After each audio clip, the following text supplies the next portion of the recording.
Good morning, everyone. Welcome to Unitarian Universalist Church of the Desert. I'm Julia Alberg-Burbank, your worship associate for today. As we begin today's service, we acknowledge that we gather on the unceded lands of the Agua Caliente Band of the Kuya people. We commit to grow in our understanding and relationship with this land and with the people who inhabited it and nurtured it before our arrival. In this congregation, we strive to honor the inherent worth and dignity of every person. You are welcome no matter your sexual orientation or gender identity, your age or your size, whether you're rich or poor. We welcome people of all races, religions, and cultures. We welcome you wherever you come from and whoever you love. We welcome all those who will learn and grow with us as we commit together to embrace the rich and beautiful diversity of the world.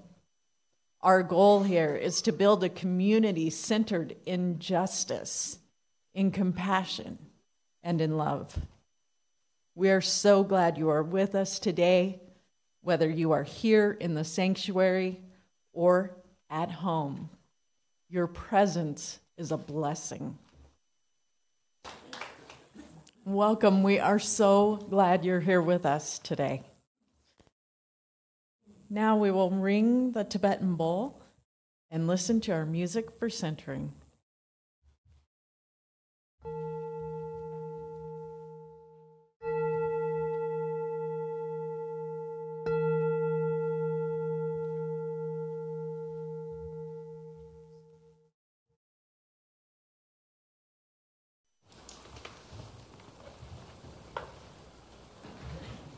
Good morning again and welcome.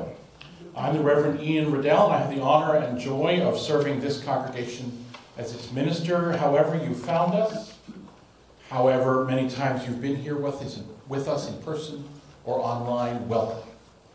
We are a congregation grounded in our commitment to love and an evolving tradition that celebrates the richness and beauty of individual lives and commits to working together to weave a tapestry made stronger and more vibrant by our collaboration and by the sharing of our lives and our visions for a thriving, loving, and just future for all of life. Thomas Rhodes invites us to worship today. We come in a variety of colors, shapes, and sizes. Some of us grow in bunches. Some of us grow alone. Some of us are cupped inward, and some of us spread ourselves out wide. Some of us are old and dried and tougher than we appear. Some of us are still in bud. Some of us grow low to the ground, and some of us stretch toward the sun. Some of us feel like weeds sometimes. Some of us carry seeds sometimes. Some of us are prickly sometimes. Some of us smell. All of us are beautiful. What a bouquet of people we are, gathered here together today to worship on this beautiful day, on this, our Flower Communion Sunday, our first since the pandemic sent us home. We're back together and grateful to be here.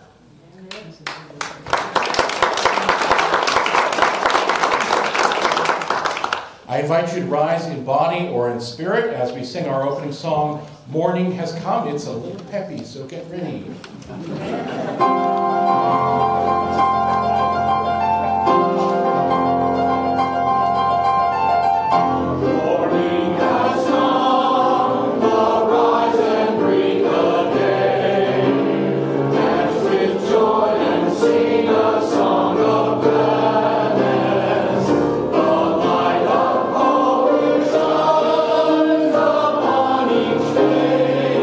May it bring faith to guide our journey home.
please join me in the words on the screen as Reverend Ian lights our chalice?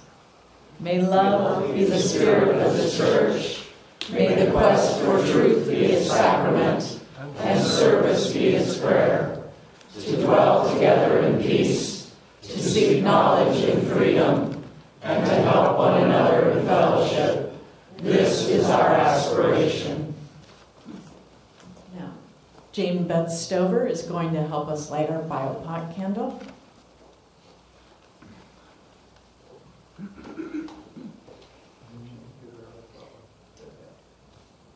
We light these candles in solidarity with Black, Indigenous, and other people of color as we journey together towards spiritual wholeness.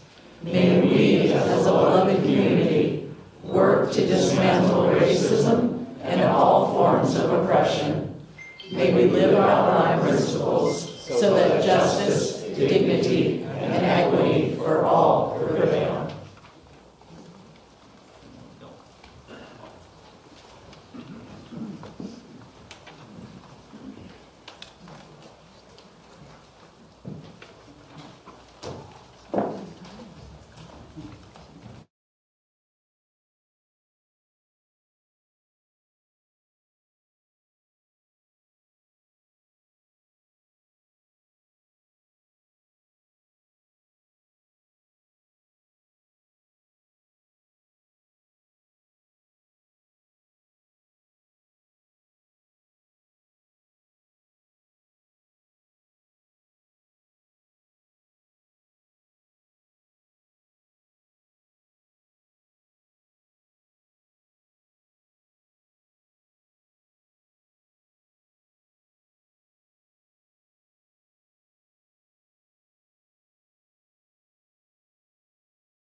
Just look at these flowers. So much color, so much pollen. There's a reason we said no lilies. Thank you for all of this beauty that you always bring beauty. Every face is beautiful, but this is exceptional today. Thank you. We bring and receive such beautiful gifts in this community, gifts of passion, gifts of learning and teaching, gifts of insight and questions, gifts of time and money, gifts of music and words, of loving hearts and working hands. Each gift a little different. Each gift as unique as the individual who embodies it. Today we also have this gift of flowers, overflowing beauty, color, fragrance, shape, texture.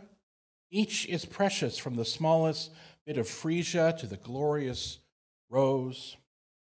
We bring flowers today because each year, in many places, Unitarian Universalist congregations all over the continent in spring or early summer celebrate what we have come to call the flower communion. The ritual was created by a Unitarian minister named Norbert Čapek. Now, Norbert started the Unitarian Church in the city of Prague in Czechoslovakia. He was the minister there in the 1930s and the 1940s. Czechoslovakia in the 1930s and 40s. During that time, in that part of Europe, there was a group of people who called themselves the National Socialists, who we now call the Nazis, who believed that only one kind of person, one kind of gift was worth appreciation or love or even life, and everyone who was different had to be quiet or go away, or they would be treated badly and even killed, as we know. But Norbert realized he had a congregation of many different people who came from many different church homes, just like we are today. We have pagans and Jews and Christians and atheists and Buddhists and humanists and just plain Unitarian Universalists. And as many different people as there are different flowers here. And in his church, Norbert had Protestant Christians and Catholic Christians and Jewish people and Unitarians and others, all who had come together to worship in a way similar to ours. And he saw a need. He saw the need in the culture and the world around him to honor all of those people and celebrate their differences and the beauty that was created when all of those differences came together. Just like we create beauty when we bring all these different flowers together. They're beautiful on their own, each, but together. Wow.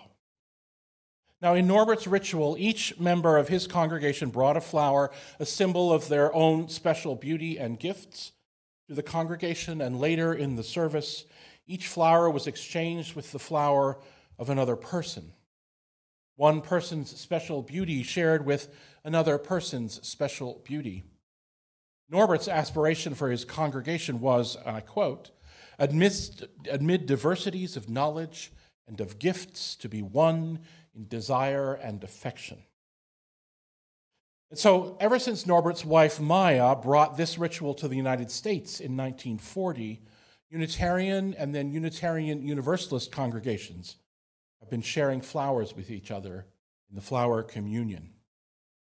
In a little while, we will share our flowers together. For now, as we move through the other parts of our service, I invite you to let your eyes and your hearts rest in the beauty of these gathered blossoms, in the beauty of this beloved community.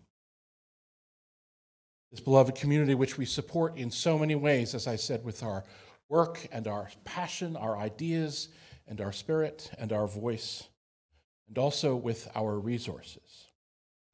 And so we hold all of those in our hearts as we gather together. I invite you, as you are comfortable, to be comfortable in your seat, to relax your shoulders if you want, rest your hands wherever they are comfortable. Your eyes can be open or they can be closed, and breathe. Breathe in a way that makes you calm. Breathe in a way that brings you to this place, this space that is always holy and made more so by our presence, by our hearts and our spirits, our minds and our bodies, this holy place, this beloved community grounded in deep, deep abiding love. And so we pause in quiet today and rest in that love. Rest our tender hearts, our worried spirits, our tired bodies. Rest in the love of this place and of this community, and the broader love that holds us all and never lets us go.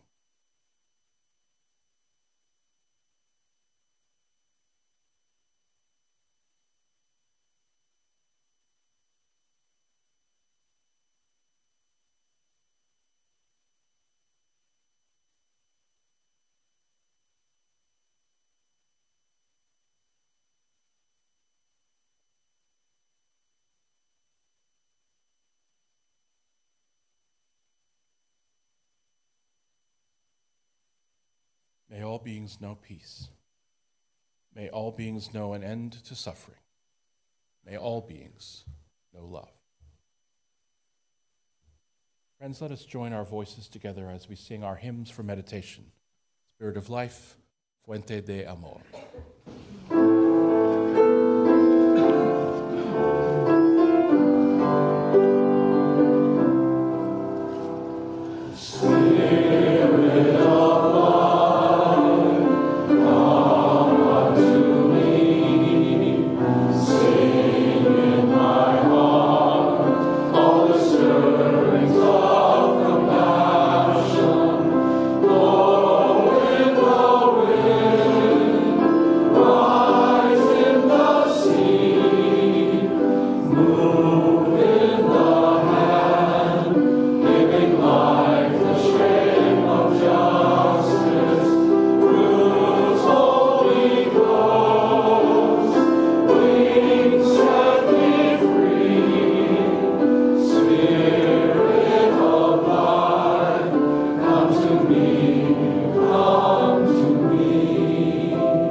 Let's stay in this place of quiet contemplation together for just a moment longer as we bless these flowers that have come to us.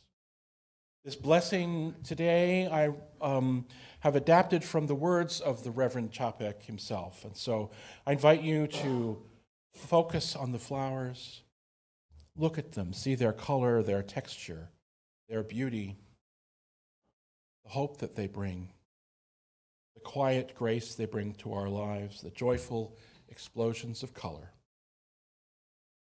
Infinite Spirit of life, we ask a blessing on these messengers of fellowship and love.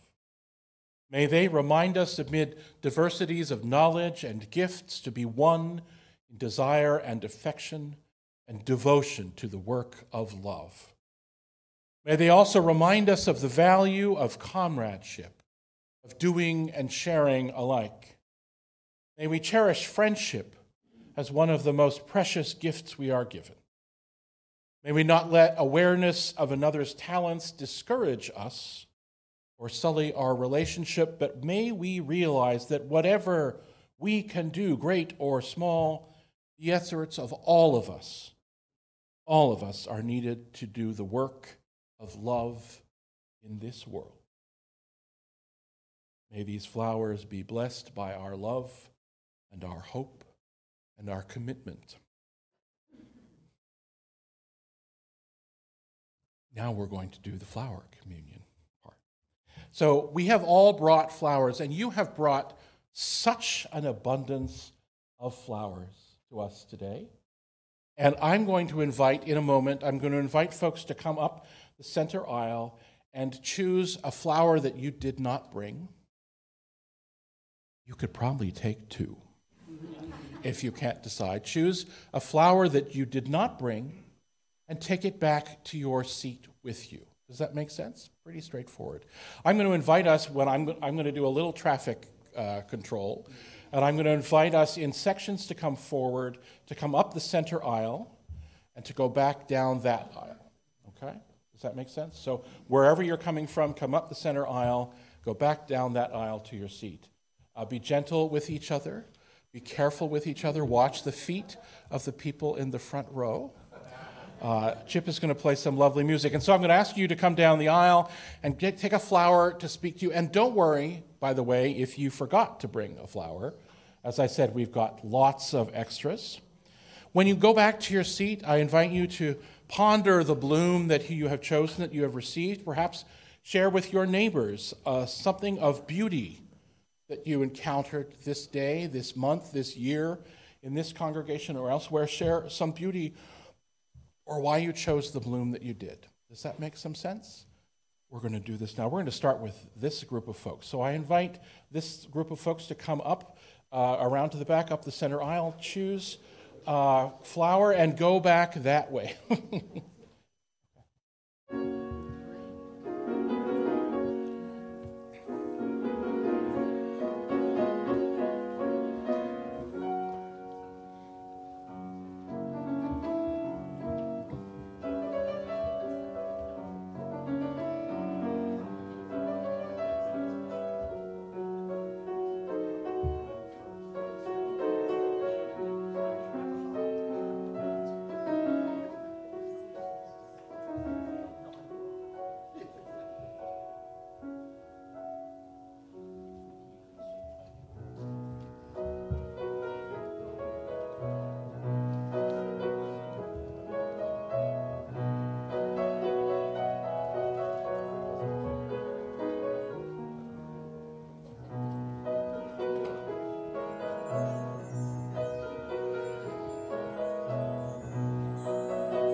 this section.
I invite you to contemplate the flower that you're holding in your hands and to think of all that it represents for the beautiful diversity of our congregation.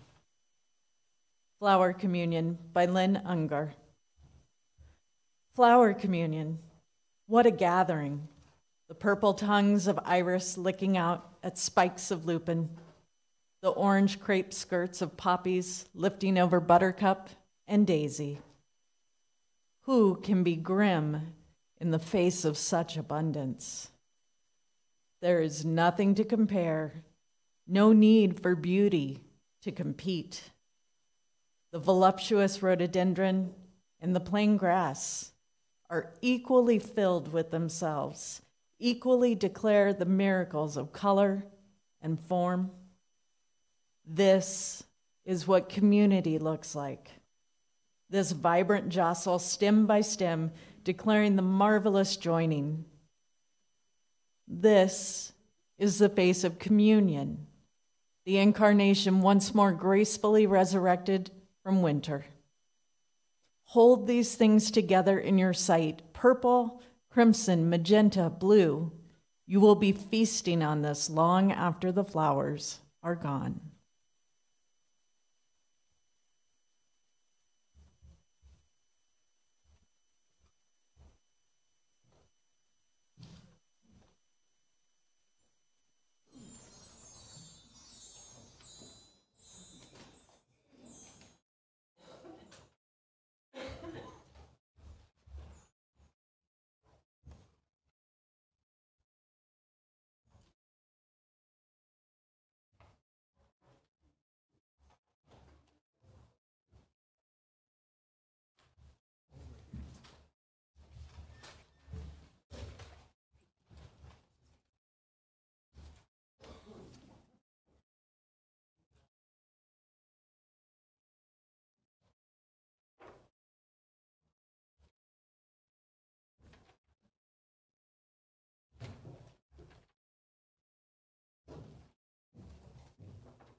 So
Good morning, ladies and gentlemen. My name is Bob Rancourt. For those who don't know, I serve on the board of directors as your president. The board wants to stop today, take a moment, and express appreciation for some of our volunteers.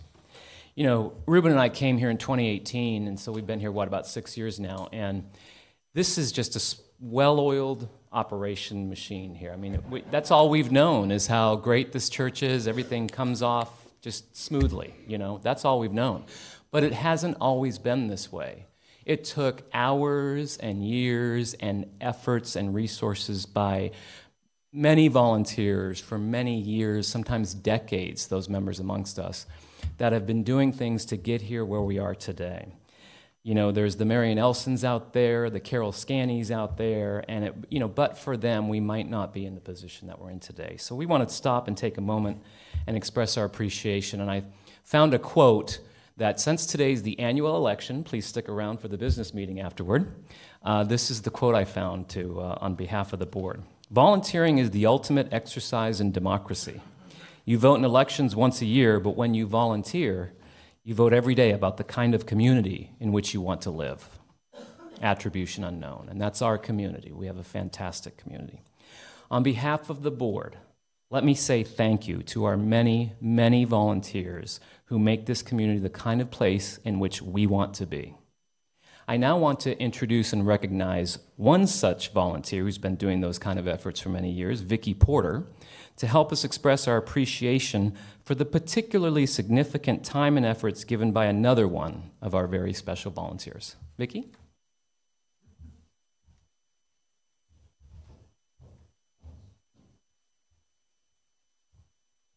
Thanks, Bob. Appreciate that.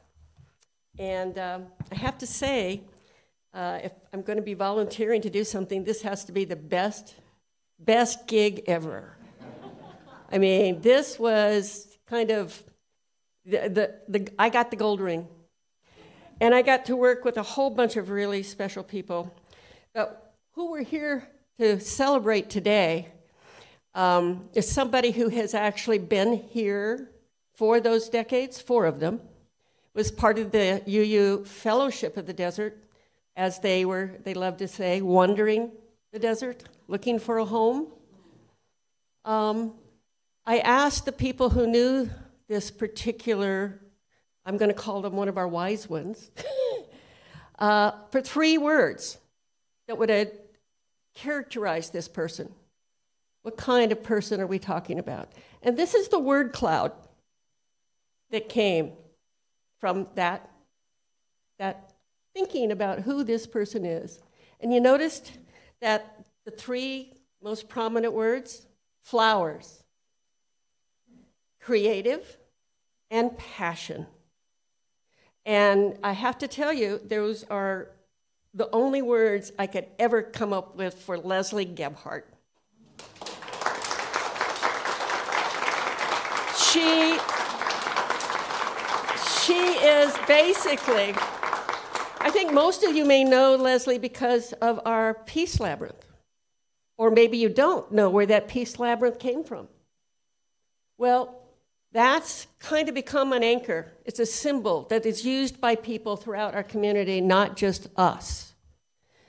And it's there because of a plan, a vision that somebody had when they decided they were going to build a church out here in the middle of the desert, that we had to have something that would bring other people to us. And how did I learn all about this? Well, when my partner at that time and now spouse, Diane, and I first joined in 2012. That's 12 years ago. And we were outside on the patio, and everybody's chitting and chatting. There was this woman, brightly dressed, and she had set up an easel, and it had that drawing on it, and she had brochures, and she was handing things out, and she got us. She got us. She was at that time trying to find people who wanted to come for, I think it was a writing group. It was a pulling us out kind of, because Leslie Gebhardt is also a trained professional personal coach. I don't know if a lot of people really understand that she gets people. And she got us. We signed up, we went, and totally enjoyed getting to know her, but also got the fire of her desire to see the vision that came when this church was first thought of by Reverend McLean and all those other wanderers in the desert 20 years ago. Remember when Shirley McMaster said it was 19 years ago on Easter Sunday that they held their first service here. Now I want you to imagine that they're one of the senior citizen centers where the church members would meet back more than 20 years ago. And imagine a Leslie Gebhardt with a hard hat on, a tool belt, and on roller skates. Coming down the aisle, basically, I don't remember if you had a sign, Leslie, or if it basically you were chanting, "We need a church. We need a church." And that means building. And 19 years ago, they had that. Leslie worked with Reverend Ken and another group of our wise forebearers and found this site. They drove around looking for the site, and one of the ways they sold it to the congregation was including the idea of the labyrinth. Leslie never let go of that vision. And there were all sorts of fundraisers. We had concerts. We had rock paintings. We had come listen to the flutes. We had flutes. We had every time we could come up, Leslie could come up with an idea for us to raise money. And then she went out and found other money beyond our walls. And it's not supposed to do that. Okay. Okay, there we are. Okay.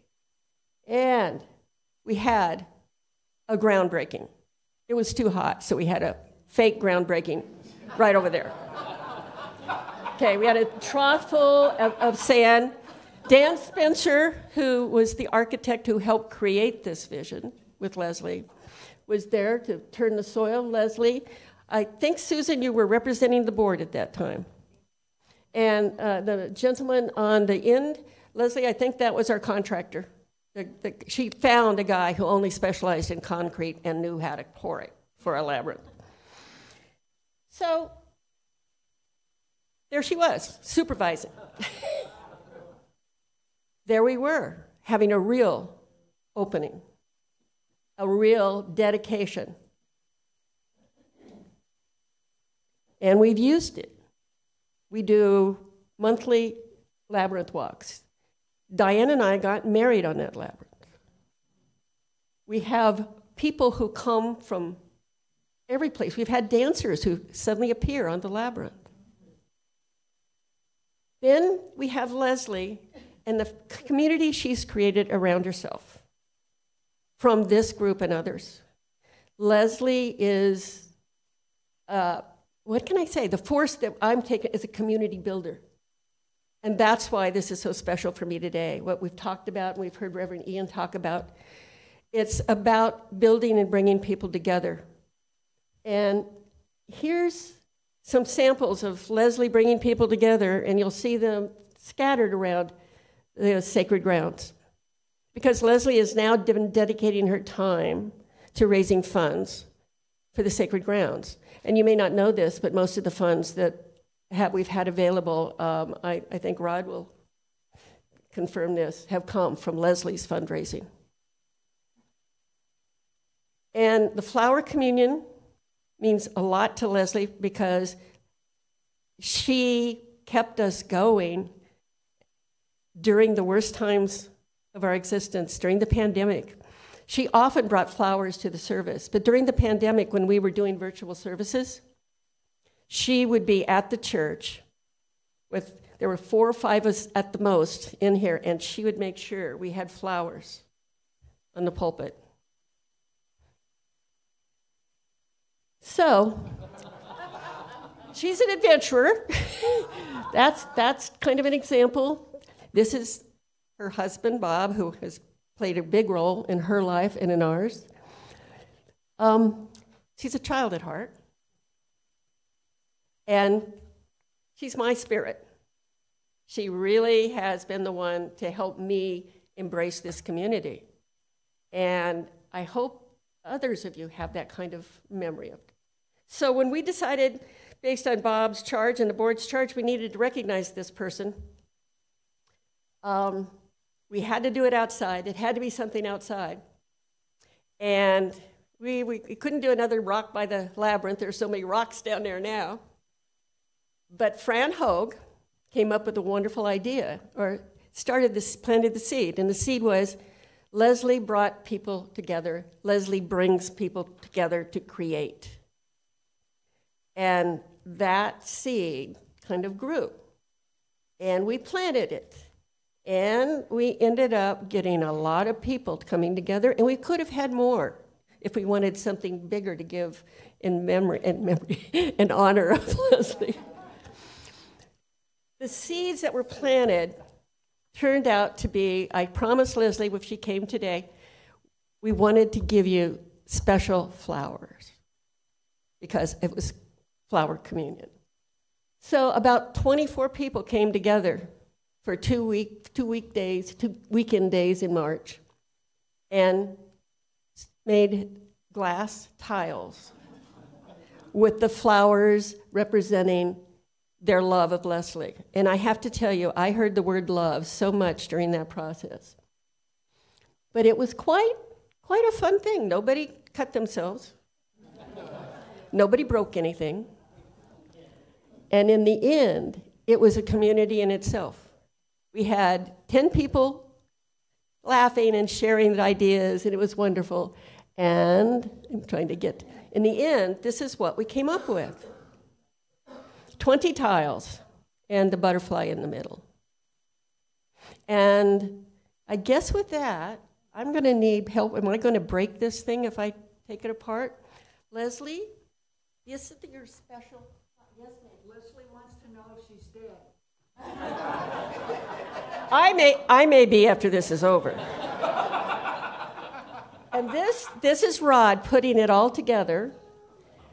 And this is the... Is it heavy? Do you need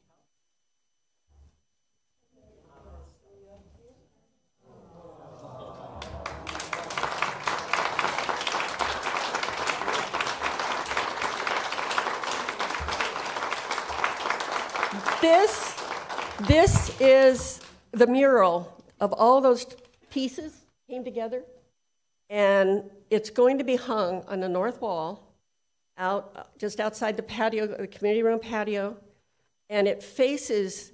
Right now, there's some struggling desert milkweeds, but the goal is it shall be a pollinator garden, and it shall bring the bees, and it shall bring the butterflies. And it will be there as Leslie's garden. Thank you for all you've done, Leslie. Thank you.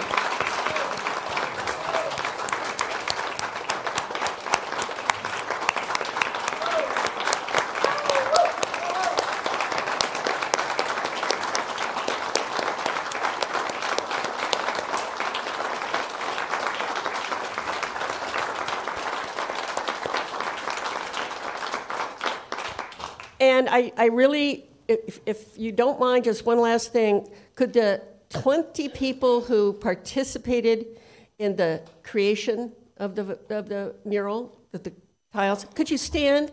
Because I think you all deserve to be recognized and awarded. A number of them are out of town and couldn't make it. And again, we could have had twice as many, I'm sure, but I don't think we could have had would want the wall to be filled totally. With that, thank you. Remember Dame Edna?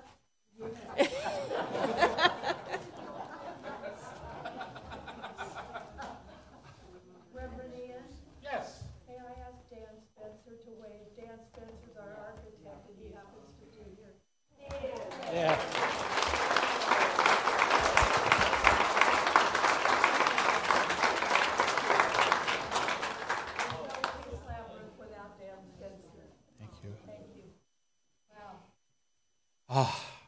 What a joy. Thank you. Thank you, Vicki, and all of those folks who pulled that together for us. Thank you. We're going to sing another time.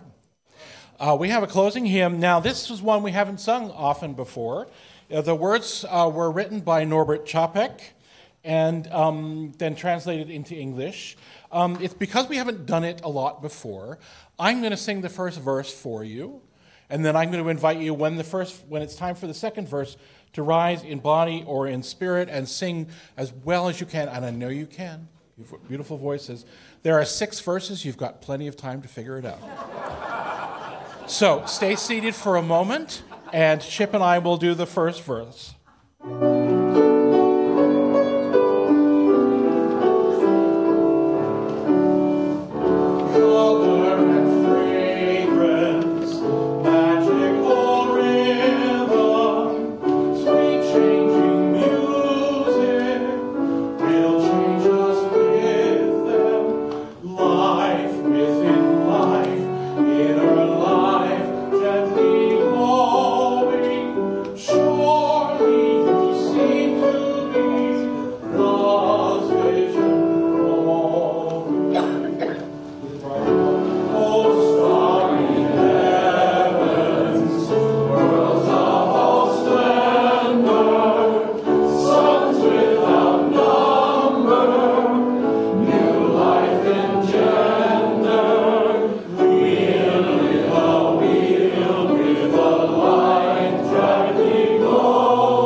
The congregational news today is simply that our annual business meeting follows coffee hour today at 11:30 in person and online, and you should have received a Zoom link in the weekly newsletter.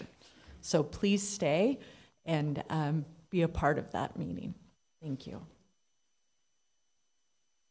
Now please join me as Reverend Ian extinguishes the chalice.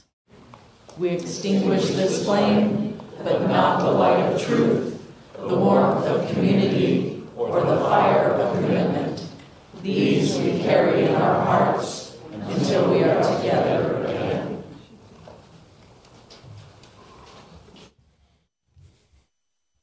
As you can see, we have lots of flowers. If you feel so moved between now and the annual meeting, please come and grab a couple of more. If you brought a vase, feel free, and you want to take it home today, feel free to move flowers into something else as you grab it. But we are grateful for this beauty that you have all brought.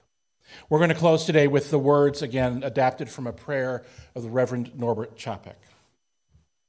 In the name of the breath of life which implants in the seed, the future of the flower, and in our hearts the longing for people to live in harmony. In the name of the highest love in whom we move and who makes the parent and the child, the sibling and the stranger, the lover and loner what they are.